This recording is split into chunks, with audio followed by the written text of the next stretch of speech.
नमस्कार, मैं रवीश कुमार। मौनी अमावस्या के दिन सुबह 8:30 बजे तक 3 करोड़ लोगों ने स्नान कर लिया था। 3 करोड़ लोगों की गिनती कर लेने वाले यूपी प्रशासन को 17 घंटे लग गए बताने में कि कुंभ में दुर्घटना से मरने वालों की संख्या कितनी है। इस देरी में भारत के मीडिया, यूपी के प्रशासन और जनता के बीच काफी कुछ घट गया है। प्रशासन ने संख्या 30 बताई, सबने हाँ जी करते हुए यही खबर लगाई, जबकि अब इस संख्या पर भी सवाल उठने लगे हैं। कहीं 40 का दावा किया जा रहा है तो कहीं उससे भी अधिक का। तो क्या गोदी मीडिया यह भी कर सकता है? मुझे निजी तौर पर कोई हैरानी नहीं, मैं बस आपसे सवाल कर रहा हूं कि लोग मर जाएंगे, लोगों के नाम और उनकी संख्या भी यह गोदी मीडिया गायब कर देगा। मौनी अमावस्या के दिन जिस तरह से रिपोर्टिंग नहीं हुई है या नहीं करने दी गई है और उसके अगले दिन के अखबारों में जिस तरह से खबरें छापी गई हैं, अगर आप उसी को देख लेंगे, ठीक से समझ लेंगे तो पता चल जाएगा कि इस लोकतंत्र में आम नागरिक की जगह कहीं नहीं बची है। उसके साथ दुर्घटना होगी, मारा जाएगा, तब भी अखबार और चैनल उसकी व्यथा नहीं दिखाएंगे। मीडिया के लिए लोगों के साथ नाइंसाफी, ज्यादती और उनकी मौत की खबर हमेशा बड़ी मानी जाती थी। लेकिन जिन लोगों के दम पर ये 3rd क्लास चैनल देखे जाते हैं और अखबार उनके घरों में पहुंचते हैं, उनके ही किसी हादसे में मर जाने की खबर नहीं छपती है। क्या इसे स्वीकार किया जा सकता है? मेरे हाथ में हिंदी के 2 बड़े अखबार हैं, एक दैनिक भास्कर, इसका पेज देखिए आप, और एक दैनिक जागरण, इसका भी पेज देखिए। ये दोनों हिंदी के बड़े अखबार हैं। दैनिक भास्कर का पहला पेज देखकर और फिर जागरण का पहला पेज अगर आप देखते हैं तो आपको अंतर पता चलेगा। कुंभ में मारे गए लोगों की खबर भास्कर के पन्ने पर बड़ी खबर है और जागरण के पन्ने पर कोई खबर ही नहीं है। देख लीजिए क्या खबर है और क्या हेडलाइन है। दोनों ही अखबार मेरे घर आए हैं और मेरी मेज पर रखे थे। जागरण ऐसा कर सकता है, यह तो वही बता सकता है क्यों किया, लेकिन हम आपको यह तो बता सकते हैं कि जागरण ने ऐसा किया है जैसा कि हम आपको दिखा रहे हैं। भारत सरकार की तरफ से पाठकों का सर्वेक्षण कराया जाता है। उसके अनुसार इस अखबार के 5.5 करोड़ से अधिक पाठक इस देश में हैं। इसके 37 संस्करण निकलते हैं और 11 राज्यों को यह कवर करता है। तो 5.5 करोड़ पाठकों को कुंभ में मारे गए लोगों की खबर उस प्रमुखता से क्यों नहीं दी गई जिस प्रमुखता से दैनिक भास्कर ने अपने पाठकों को दी है? मैं नहीं जानता कि जिन 30 लोगों की मौत हुई, 60 लोग घायल हुए, उनमें से कोई दैनिक जागरण पढ़ता होगा या नहीं पढ़ता होगा। मौनी अमावस्या के दिन कुंभ में दुर्घटना के कारण 30 लोगों की मौत होती है, लेकिन दर्जनों गोदी चैनलों से कई घंटे तक दुर्घटना की खबरों को गायब कर दिया जाता है। यह दुर्घटना नहीं थी, लोग दुर्घटना में मारे गए, मगर मीडिया दुर्घटना में नहीं मारा गया है। उसने अपने लिए इस मौत का चुनाव बहुत पहले कर लिया था, ताकि जब वो दिन रात सरकार को बचाता रहे तो उसे लोग नजर नहीं आए, लोगों के नाम से उसे शर्म नहीं आए। पहली खबर यहां आप देखिए स्नान की है, दुर्घटना और मौत की नहीं। शाही स्नान का भव्य और उल्लासमय फोटो छापा गया है। स्नान की तस्वीर के ऊपर लिखा है, मौनी अमावस्या, संगम नहाया जनसागर। आंकड़े दिए गए हैं कि लगातार दूसरे दिन प्रयागराज दुनिया का सबसे बड़ा शहर बना रहा। ये आंकड़े दिए गए हैं, ये जागरण का दूसरा पन्ना जो मैं आपको दिखा रहा हूं। टोक्यो से ज्यादा लोग प्रयागराज में थे, इस अखबार ने लिखा है। अखबार के आधे पन्ने जितनी जगह केवल इस एक तस्वीर और स्नान की रिपोर्टिंग ली है, उससे कम जगह मौत की खबर को मिली है। 30 लोगों की मौत हुई और 60 लोगों के घायल होने की खबर दूसरे पन्ने पर भी पहली खबर नहीं है। हादसे का घटनाक्रम बताकर, प्रशासन का बयान छापकर बाकी की खबर को 6ठे पेज पर भेज दिया गया है। खबर में यह जानकारी शामिल की गई है कि हादसे को लेकर योगी आदित्यनाथ भावुक हो गए। अखबार प्रयागराज की तुलना टोक्यो से कर रहा है। यही हो रहा था। कुंभ शुरू नहीं हुआ कि उसके आयोजन को जनसंपर्क के अभियान में बदल दिया गया। क्या लोगों के आ जाने से कोई शहर दुनिया का बड़ा शहर बन सकता है? तब फिर आप प्रयागराज को 2 दिन के लिए टोक्यो क्यों बना रहे हैं? साल भर के लिए बना लीजिए, हमेशा के लिए बना लीजिए। जब आप 2 दिन में प्रयागराज को टोक्यो बना सकते हैं तो 2047 तक विकसित भारत बनाने का इंतजार क्यों कर रहे हैं? इस तरह के संकल्पों से लोगों को क्यों भटका रहे हैं? आज ही बना लीजिए टोक्यो। जिन दर्शकों ने टोक्यो नहीं देखा उनके लिए यह वीडियो आज ही मंगाया है, सीधा टोक्यो से आया है। जागरण के मालिक को कम से कम प्रयागराज की पूरी टीम को बिजनेस क्लास से टोक्यो भेजना चाहिए ताकि सभी पत्रकार और संपादक देख सकें कि जिस टोक्यो से प्रयागराज की तुलना की जा रही है वो टोक्यो है कैसा। क्या बांस और बल्लियों के बैरिकेड से घिरा प्रयागराज टोक्यो बन जाएगा, और वो भी 2 दिन में करोड़ों लोगों के आ जाने भर से? आखिर जागरण को किसने यह हिसाब दिया कि इतने करोड़ लोगों के आ जाने से प्रयागराज टोक्यो हो गया है? उसके रिपोर्टर या संपादक की कल्पना में यह उदाहरण कहां से आया? किसने दिया? प्रशासन ने या पीआर एजेंसी ने? अगर भीड़ और रैली में आए लोगों की गिनती से हम टोक्यो बनाने लग गए तब तो किसी एक दिन बुल्ढाना भी रैली के कारण टोक्यो हो जाएगा। मतलब मीडिया को यह हिसाब कौन देता है? तब तो हर रैली के बाद भारत का कोई शहर दुनिया का पहला, चौथा, 8वां, 9वां बड़ा शहर हो जाएगा। क्या भारत की जनता का विवेक इतना चौपट हो गया है कि ऐसी तुलनाओं को वह गंभीरता से लेने लगी है? या अखबार मानते हैं कि अब पब्लिक की समझ समाप्त हो चुकी है, जो भी कह देंगे वो मान लेगी? इलाहाबाद की जगह प्रयागराज कहो, मान लेगी। प्रयागराज को 2 दिन के लिए टोक्यो कह दो, मान लेगी। टोक्यो नहीं देखा है तो कोई बात नहीं, कम से कम 60 के दशक में आई जॉय मुखर्जी और आशा पारीख की फिल्म लव इन टोक्यो ही देख लीजिए। दिख जाएगा कि 60 के दशक का टोक्यो कैसा था। फिर तय कर लीजिए कि प्रयागराज 2 दिनों से जो टोक्यो बना हुआ है वो टोक्यो पिछले 100 साल से कैसा है। दैनिक भास्कर ने इस दुर्घटना की व्यापक रिपोर्टिंग की है। 29 जनवरी की सुबह यानी आधी रात के बाद 1 से 2 बजे के बीच भगदड़ होती है, दुर्घटना होती है, और रात 2:30 बजे ही भास्कर ने इसकी रिपोर्टिंग शुरू कर दी थी। लेकिन गोदी चैनलों पर अगले 12 घंटे तक खबर ही नहीं चली। मुझे यकीन ही नहीं हो रहा। मैंने खुद सारे चैनल नहीं देखे क्योंकि मैं कहीं और था, किसी और काम में। लेकिन मीडिया पर नजर रखने वाले कई लोगों ने लिखा है कि कई घंटे तक कुंभ की दुर्घटना की खबर गायब थी या उसे सामान्य या छोटी खबर के रूप में पेश किया गया।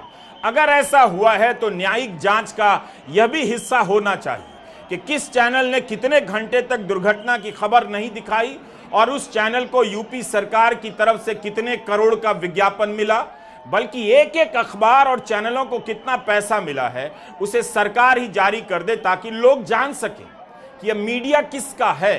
अच्छी रिपोर्टिंग के कुछ अपवाद हैं, लेकिन उनकी बात यहां नहीं की जानी चाहिए क्योंकि एक सिस्टम के तौर पर पूरा मीडिया ध्वस्त किया जा चुका है ताकि जब लोग मारे जाएं भूख से, गरीबी से या दुर्घटना से, उनके मारे जाने की खबर भी गायब कर दी जाए। उनकी जगह प्रधानमंत्री के विदेश दौरे की कोई तस्वीर छाप दी जाए। नवंबर 2016 में कानपुर में रेल दुर्घटना हुई थी। उसे भी प्रधानमंत्री ने आतंकवाद से जोड़ दिया और खबरों में उसका तमाशा बनाया गया। बाद में उत्तर प्रदेश के रेलवे पुलिस महानिदेशक को बयान देना पड़ा कि इसमें आतंकी साजिश का कोई सबूत नहीं। जनवरी 2017 में आंध्र प्रदेश में हीराखंड एक्सप्रेस पटरी से उतरती है, 40 से अधिक लोगों की मौत हो जाती है। मीडिया में कहा गया इस घटना में पाकिस्तान का हाथ है। बाद में एनआईए को कहना पड़ा ऐसी कोई बात नहीं थी। जून 2023 में ओडिशा के बालेश्वर में हुए ट्रेन हादसे में मीडिया में दावे किए गए, कहानियां बनाई गई कि स्टेशन मास्टर और इंजीनियर मुसलमान हैं, उन्हें आरोपी बनाया जा रहा है, मगर ऐसा कुछ नहीं निकला। कोई धार्मिक एंगल नहीं था।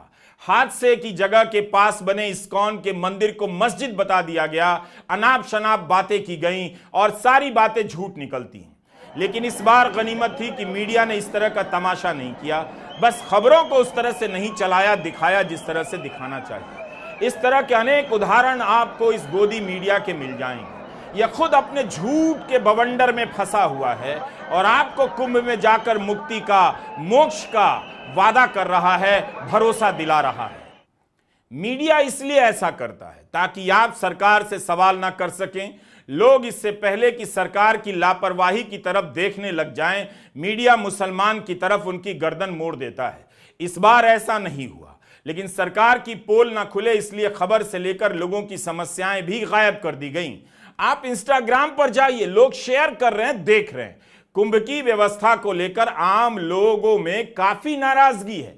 वे अपनी परेशानियां बता रहे हैं, लेकिन इस तरह के बयान गोदी मीडिया से क्यों गायब हैं? अगर गोदी मीडिया ऐसे बयानों को दिखाता रहता तो प्रशासन को भी मदद मिलती। अपनी कमियों को तुरंत समझने और उसे ठीक करने में प्रशासन ने भी प्रोत्साहित नहीं किया, ताकि ऐसी रिपोर्टिंग से उसे समय से पहले मालूम हो। ऐसी रिपोर्टिंग का बंद हो जाना भी दुर्घटना का कारण बन जाता है। आप खुद देखिए इंस्टाग्राम पर लोगों के बयान और देखिए कि गोदी मीडिया पर ऐसे बयान क्यों नहीं है। टेलीग्राफ अखबार ने अपने पहले पन्ने पर चश्मदीदों के बयान छापे हैं। हम यहां उनका अनुवाद पढ़ रहे हैं। नालंदा के रमेश कुमार ने कहा है कि पुलिस ने रात में सभी पांटून पुलों को ब्लॉक कर दिया। श्रद्धालुओं से कहा कि संगम पर नहीं जाएं। मैं अखाड़ा मार्ग के पास था जब रात 1:45 बजे पुलिस ने लाठियों से भीड़ को पीछे भेजना शुरू किया। तब तक कोई भी बैरिकेड पार करके नहीं गया था, लेकिन पुलिस ने लाठी मारना शुरू कर दिया। लोग हर दिशा में भागने लगे। कुछ ने बैरिकेड हटाए, बच्चे और महिलाएं जमीन पर गिर गए और घबराए हुए श्रद्धालुओं के पैरों के नीचे आ गए। कुछ लोग जो सड़क के दोनों तरफ सोए थे वो भी भागने वालों के पैरों तले आ गए। रमेश कुमार अपनी पत्नी और 3 बच्चों को नहीं ढूंढ पाए। देवरिया की मीना देवी का बयान छपा है कि वे अपनी मां को नहीं ढूंढ पाई हैं। वो जमीन पर गिरी हुई थी जब पुलिस ने उन्हें मीना से अलग कर दिया और स्ट्रेचर पर लिटाकर ले गए। मीना कहती हैं वे और उनके साथ अन्य लोग संगम से 1.5 किलोमीटर दूर थे जब पुलिस ने कहा ब्रिज पर चढ़ जाइए। इससे रास्ता 30 किलोमीटर लंबा हो जाता। सरकार लोगों के साथ अमानवीय बर्ताव कर रही है। आखिर मीडिया ने इन आवाजों को जगह क्यों नहीं दी? क्यों ऐसी आवाजें केवल इंस्टाग्राम पर सुनाई दे रही हैं और विपक्षी नेताओं के ट्विटर हैंडल पर? कोई भी कहता नहीं था कि ये कमियां नजर आती हैं। उन्हें तुरंत हिंदू विरोधी घोषित करने में लग जाते थे। लेकिन वहां मारे गए लोगों की खबर जिन लोगों ने गायब की वो कौन थे? वे किसके विरोधी निकले? लोग आज से नहीं बोल रहे थे, कुंभ के शुरू होने के पहले से बोलने लगे थे, मगर उनकी आवाज खत्म कर दी गई। जब उनके प्राण निकल गए तो उनकी खबर गायब कर दी गई। 2 सवाल हैं, किस चैनल को, किस अखबार को कुंभ के लिए कितने करोड़ का विज्ञापन मिला? और दूसरा, क्या दुर्घटना के बाद दुर्घटना की खबर नहीं दिखाने के लिए दबाव डाला गया? अगर हां तो किसकी तरफ से दबाव बनाया जा रहा था? वीआईपी को लेकर आम लोग लगातार बातें कर रहे थे। जो कुंभ नहीं गए हैं वो भी वीआईपी की बात करने लगे थे कि वीआईपी के कारण 10-10 किलोमीटर, 15-15 किलोमीटर पैदल चलना पड़ रहा है। ये कौन सा इंतजाम है कि वीआईपी को घाट तक ले जाने के लिए आम लोगों को 20 किलोमीटर पैदल चलवाया जा रहा है? अगर इंतजाम होता तो वीआईपी के लिए अलग रास्ता बन जाता। आखिर कुंभ का बजट कोई 500 करोड़ का तो नहीं है। कहीं 7,000 करोड़ लिखा है, कहीं 7,500 करोड़ लिखा गया है। अभी कुंभ शुरू ही हुआ था कि उत्तर प्रदेश की सरकार खुद से खुद को शानदार व्यवस्था करने का इनाम देने लगी, मगर राज्य के बड़े बड़े शहरों में यातायात रोकना पड़ रहा है।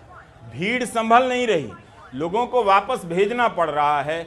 सड़कों पर ही क्लॉक रूम बनाने पड़ रहे हैं। फिर क्या इंतजाम हुआ? भास्कर ने रिपोर्ट किया है कि रीवा से प्रयागराज जाने वाले मार्ग पर 50 किलोमीटर का जाम है। काशी, अयोध्या और चित्रकूट भीड़ अलर्ट पर है। प्रयाग रूट पर 3 लाख गाड़ियां फंसी हैं। अयोध्या और बनारस शहर में सभी तरह के वाहनों का आवागमन बंद कर दिया गया है। बनारस के मंडलायुक्त का बयान छपा है कि शहर के 20 किलोमीटर के दायरे में आने वाले हर एक स्कूल, कॉलेज, खेत खलियान की खाली जगह पर क्लॉक रूम बना दिए गए हैं और लोगों को यहीं रोका जा रहा है। जहां पर लोग रोके जा रहे हैं, क्या वहां से गोदी चैनलों पर कोई कवरेज हो रहा है? प्रशासन का इंतजाम और लोगों की समस्याओं के बारे में बताया जा रहा है? भास्कर ने लिखा है कि खेतों में पार्किंग कराई जा रही है। क्या आपने ऐसी कोई तस्वीर किसी चैनल पर देखी है? तो ये हाल है। अब आप बताइए, इसकी रिपोर्टिंग हो जाने से क्या नुकसान हो जाता है योगी सरकार का? इसकी रिपोर्टिंग हो जाने से क्या आप हिंदू विरोधी हो जाते हैं? क्या पत्रकार हिंदू विरोधी हो जाता है? या इन बातों को रिपोर्ट करने से इंतजाम बेहतर करने का मौका मिलता है, जिससे आम लोगों की दुश्वारियां कम होती हैं? क्या आप यह भी खुद से तय नहीं कर सकते? क्या धर्म की राजनीति ने आपके विवेक को इतना चौपट कर दिया? दैनिक भास्कर में महाराष्ट्र के आत्माराम पाटिल का बयान छपा है। आत्माराम पाटिल बुंदेलखंड एक्सप्रेसवे पर चित्रकूट में फंसे हैं।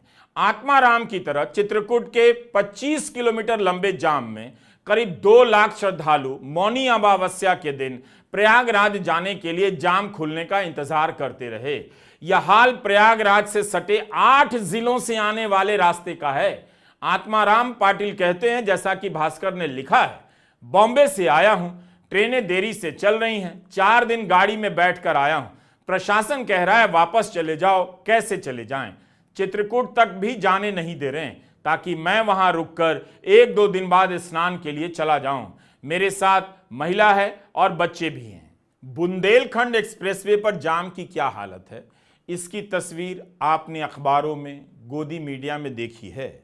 7,000 साढ़े 7,000 करोड़ का बजट बताया जा रहा है और लोग कह रहे हैं कि रास्ते में जहां उन्हें रोका गया है उनके लिए पानी नहीं, शौचालय नहीं। ठंड में लोग खुले में रात गुजारने के लिए मजबूर हुए। कितने ही ऐसे वीडियो वायरल हुए। मौनी अमावस्या के दिन जब लोगों की मौत हुई तब जाकर वीआईपी प्रोटोकॉल देने पर रोक लगाई गई है, वरना वीआईपी पास और रूट को लेकर आम श्रद्धालु कई दिनों से चिल्ला रहे थे। मुझे एक बात बताइए, मीडिया रिपोर्ट कर रहा था कि 2019 में महाकुंभ का बजट 3700 करोड़ था 2019 में। इस बार का बजट 7,000 तो 7,500 करोड़ बताया जा रहा है। 5 साल के भीतर महाकुंभ के आयोजन पर 10,000 करोड़ रुपए से ज्यादा का खर्च हो रहा है, वह भी एक शहर में। इतना पैसा खर्चा करने के बाद भी लोगों की परेशानियां कम क्यों नहीं की जा सकी? भास्कर ने अपने फ्रंट पेज पर वीआईपी एंट्री पर उठ रहे सवालों की भी जांच की। स्थानीय अखबारों में भी रिपोर्ट हुआ है कि लोग कुंभ में चल रहे वीआईपी कल्चर से परेशान हैं। भगदड़ से पहले ही लोग ट्विटर और इंस्टाग्राम पर कुंभ से वीडियो डाल रहे थे, शिकायतें कर रहे थे कि वीआईपी मूवमेंट के कारण उन्हें 20-20 किलोमीटर चलना पड़ रहा है। जगह जगह बैरिकेड लगे हैं ताकि वीआईपी मूवमेंट हो सके। ऐसे कई वीडियो आपको मिल जाएंगे जहां लोग पुलिस से सवाल कर रहे हैं कि क्या वे जानवर हैं जो इस तरह से यहां से वहां उन्हें भेज दिया जा रहा है। हमने एक महिला का बयान देखा जो कह रही हैं कि बुजुर्ग लोगों के लिए इतना चल पाना मुश्किल है। वीआईपी के लिए व्यवस्था अच्छी है मगर आम आदमी की कोई वैल्यू नहीं। लोग शिकायत कर रहे हैं कि पूरा पुल खाली है मगर उन्हें जाने नहीं दिया जा रहा क्योंकि वीआईपी रूट के लिए आरक्षित रखा गया है। राजस्थान पत्रिका की इस रिपोर्ट में अखाड़ा परिषद के महामंडलेश्वर स्वामी प्रेमानंद गिरी ने प्रशासन पर आरोप लगाते हुए कहा है कि अधिकारी वीआईपी श्रद्धालुओं की सेवा में लगे रहे, जिससे आम श्रद्धालुओं की सुरक्षा से समझौता हुआ। उन्होंने मेला क्षेत्र की सुरक्षा सेना को सौंपने की मांग की है। भगदड़ के बाद अब अखिलेश यादव ने कहा है कि सुरक्षा का काम सेना को सौंप दिया जाना चाहिए। एक ही दिशा में चल रही भीड़ का वीडियो ट्वीट करते हुए अखिलेश यादव ने लिखा है कि महाकुंभ में लोग नहीं, व्यवस्था अति विशिष्ट होनी चाहिए। मेला क्षेत्र में वीआईपी लोगों के आने से वन वे किए जाने की वजह से तीर्थ यात्रियों को जो समस्या हो रही है वो नहीं होनी चाहिए। सरकार पिकअप ड्रॉप के लिए बसें चलाए। राहुल गांधी ने ट्वीट कर लिखा है कि अव्यवस्था और आम लोगों को छोड़कर वीआईपी मूवमेंट पर फोकस करने के कारण ही यह स्थिति पैदा हुई। अब रिपोर्टिंग हो रही है कि महाकुंभ एरिया को नो व्हीकल जोन घोषित कर दिया गया है। वीवीआईपी पास रद्द कर दिए गए और मेले तक जाने वाली सड़कें वन वे कर दी गई हैं ताकि लोग आराम से जा सकें। लेकिन हफ्ते गुजर गए, लोगों की इन तकलीफों पर कोई ध्यान नहीं दिया गया। सवाल है कि ऐसी खबरें इधर उधर चुपके से क्यों छप रही थीं? सारी जगहों पर प्रमुखता से क्यों नहीं छापी जा रही थी? इससे सरकार का क्या बिगड़ जाता? जनता का फायदा होता। सरकार जनता की सुविधा के लिए होती है। अगर गोदी मीडिया इन बातों को लगातार उठाता, अपने रिपोर्टरों को छूट देता कि वे जैसी अव्यवस्था देख रहे हैं वैसी ही रिपोर्टिंग करें तो लोगों को ऐसी हालत का सामना नहीं करना पड़ता। सिर्फ मौत की खबर ही गायब नहीं है, बल्कि आए दिन भयंकर परेशानियां भी गायब की जा रही थी। उन खबरों को गायब करना भी किसी अपराध से कम नहीं था। आम लोगों के बयान सुन रहा था, उन्हें वो सब बातें याद हैं जो गोदी मीडिया ने लगातार कवरेज से रटवा दी हैं। कितने पुल बन गए, कितनी व्यवस्था है, कितने कैंप हैं, क्या क्या है। लेकिन जब लोग कुंभ में जा रहे हैं तो वहां उनकी परेशानियों को दूर करने वाला कोई नहीं। भास्कर ने अपने विश्लेषण में पहले पन्ने पर लिखा है कि 3 दिन से भीड़ बढ़ रही थी। संगम की नोक पर एंट्री और एग्जिट के रास्ते अलग अलग नहीं थे। लोग जिस रास्ते से आ रहे थे उसी से लौट रहे थे। क्या सच में प्रबंधन की ऐसी हालत थी? यह तो आम समझ की बात होती है कि आने और जाने के रास्ते अलग होने चाहिए, तो फिर क्यों नहीं थे?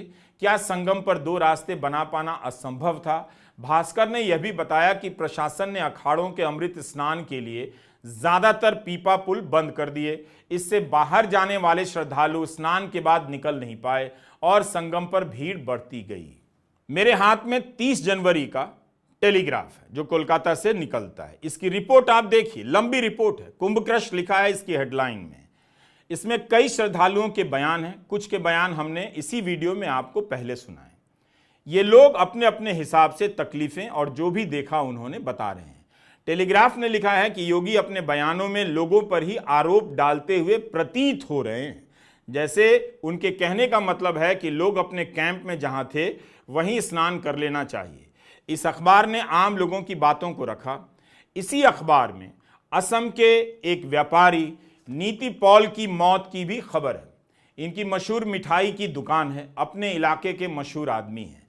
परिवार के सदस्य का बयान छपा है कि उन्हें उम्मीद थी कि प्रशासन उनके पार्थिव शरीर को हवाई रूट से घर भेजेगा, मगर फिर उन्हें बताया गया कि सड़क के रास्ते से ही भेजा जाएगा। 1500 किलोमीटर से ज्यादा दूरी तय करनी पड़ेगी। एम्बुलेंस की हालत देखते हुए परिवार ने यहीं पर अंतिम संस्कार करने का फैसला किया। कि आपने किसी टीवी चैनल को इस व्यापारी के घर जाकर उनकी हालत बताते हुए रिपोर्ट करते देखा है? दुर्घटना के दिन कितने लोग मरे इसका कवरेज नहीं हो रहा था। कितने क्विंटल फूलों की वर्षा हो रही थी उसकी सटीक जानकारी थी और मीडिया रिपोर्ट कर रहा था। डीआईजी वैभव कृष्ण का बयान छपा है कि मरने वालों में 4 कर्नाटका से हैं, 1 असम से और 1 गुजरात से। मगर पश्चिम बंगाल की मुख्यमंत्री ममता बनर्जी ने कहा है कि अकेले बंगाल से 15 लोगों की मृत्यु हुई है। कर्नाटका में कांग्रेस के विधायक आसिफ सैत ने कहा है कि बेलगावी से 4 लोगों की मौत हुई है। कुंभ के शुरुआत से ही नेहरू के समय की दुर्घटना को लेकर व्हाट्सएप यूनिवर्सिटी में खूब प्रचारित किया गया। अंकिलों ने भी खूब फैलाया कि नेहरू के समय ऐसा हुआ था। उसकी कोई जरूरत नहीं थी, लेकिन किया गया ताकि कुंभ के साथ साथ नेहरू के प्रति नफरत भी फैलती रहे। यही नहीं, लोकसभा चुनाव के समय से ही प्रधानमंत्री मोदी अपने भाषणों में नेहरू के समय की दुर्घटना का जिक्र करने लगे थे।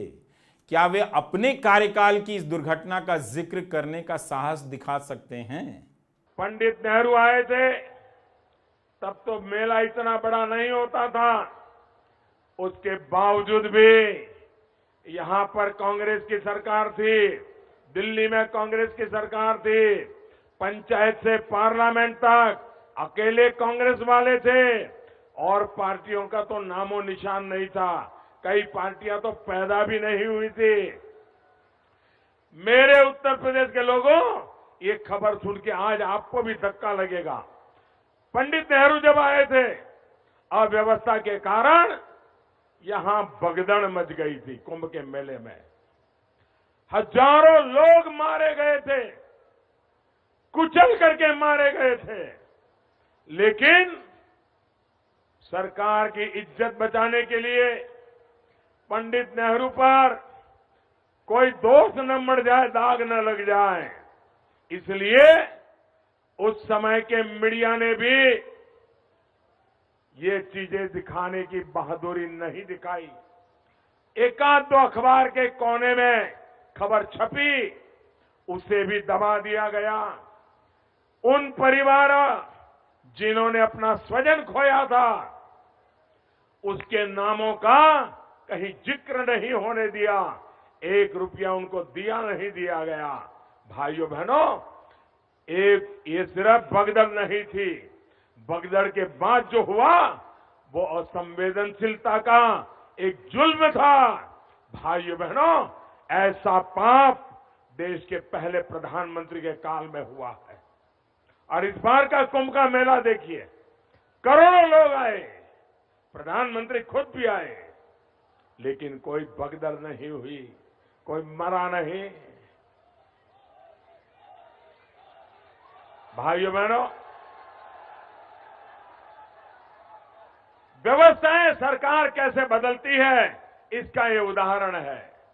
पत्रकार लिख रहे हैं कि हादसे के बाद हुई पहली प्रेस कॉन्फ्रेंस में मुख्यमंत्री योगी ने भगदड़ का कोई जिक्र नहीं किया। शाम 6:40 पर पुलिस ने बताया मौतों का आंकड़ा 30 तक पहुंच गया है।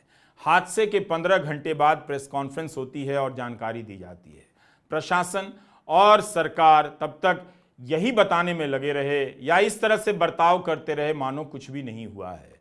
और खबर छप रही है कि मुख्यमंत्री हादसे को लेकर भावुक हो गए हैं। जुलाई 2024 की इस घटना का जिक्र करना चाहता हूं। हाथरस में भोले बाबा की सभा में भगदड़ हुई, 121 लोग मारे गए, किसे सजा हुई? अभी तक मामला कोर्ट में है, सुनवाई चल रही है।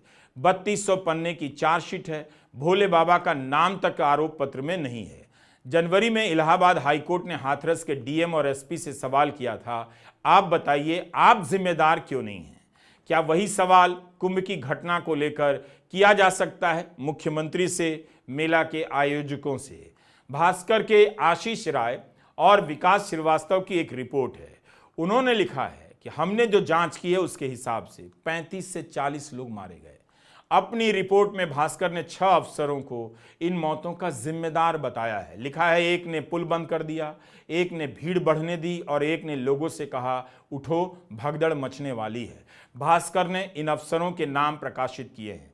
कुंभ का आयोजन मुश्किल होता है, तमाम इंतजाम के बाद भी दुर्घटना हो सकती है, लेकिन सवाल है कि क्या इंतजाम वाकई उस स्तर का था जिसका दावा किया जा रहा है? यह सवाल तो किया ही जा सकता है। इंतजाम के दावों पर सवाल करना किसी आयोजन का विरोध कैसे है, किसी धर्म का विरोध कैसे है? खबरों को दबाकर जनता को अंधेरे में रखा गया और प्रशासन भी अंधेरे में रहने लगा। जो मीडिया अपने पेशे के धर्म की रक्षा नहीं कर पाया, बल्कि गोदी मीडिया ने पत्रकारिता के धर्म की हत्या की। उस मीडिया के भरोसे आप कभी मत रहिए कि वह आपके धर्म की रक्षा करने वाला है। उसका धर्म एक ही है, वह सरकार का है। मीडिया और सरकार के बीच अब कोई अंतर नहीं रहा। सरकार ही मीडिया है और मीडिया ही सरकार है। रही बात जनता की, तो चारों तरफ उसका ही अंतिम संस्कार है। नमस्कार, मैं रविश कुमार।